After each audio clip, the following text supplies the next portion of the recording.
If you've just been told you have peripheral neuropathy, you might be feeling scared, overwhelmed, or wondering if things are only going to get worse from here. I want you to know that there are simple things that you can start today to feel steadier and more in control.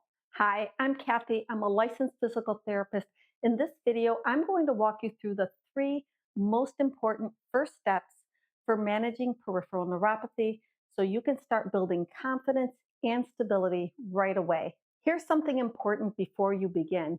You don't need to do everything at once. In fact, doing too much too soon can actually make things harder, and with neuropathy, that's especially true.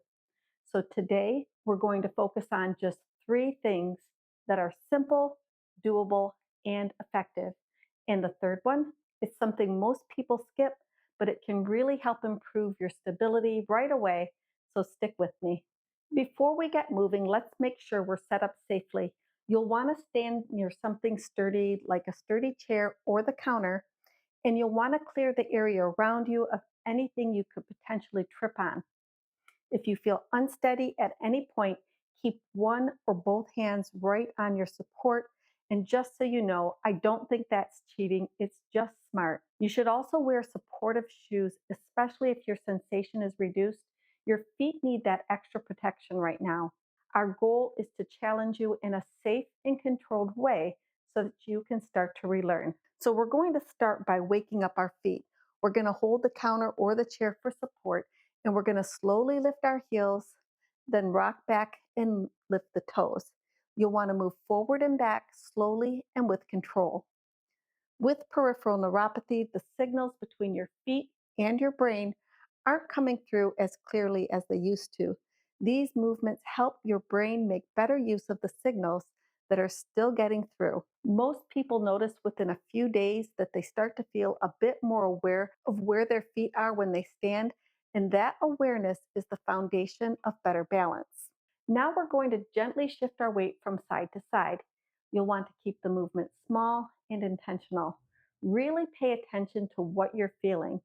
You'll want to do about 10 repetitions of each of these, and you can do these once or twice a day. One more important thing, make sure you're working with your doctor or your healthcare provider to address the underlying cause of your neuropathy. These exercises support your recovery. They work best alongside your medical team. Next, we start to rebuild our basic balance. You'll want to stay near your support with your feet a few inches apart, and you're going to tap your foot on a small step, alternating left and right. With this, you want to hold on as much as you need to as you're going because you don't want to take any chances. If by chance you don't have a small step, or if you feel like this is just a little bit too much for you, you can just tap your foot forward on the floor and you'll get most of the same effects. Over time, if you start to feel more stable as you're doing this, you can start to hold lightly, maybe with one fingertip. And as you progress even more, you might even be able to do this without holding on. With peripheral neuropathy, progress is often gradual, so take your time and be patient with yourself because it really does take time. Neuropathy symptoms can include numbness, burning, pain, and sensitivity. If the symptoms significantly worsen as you're exercising, you'll want to stop and adjust. The last step is one that a lot of people skip, but it's one of the most powerful tools you have.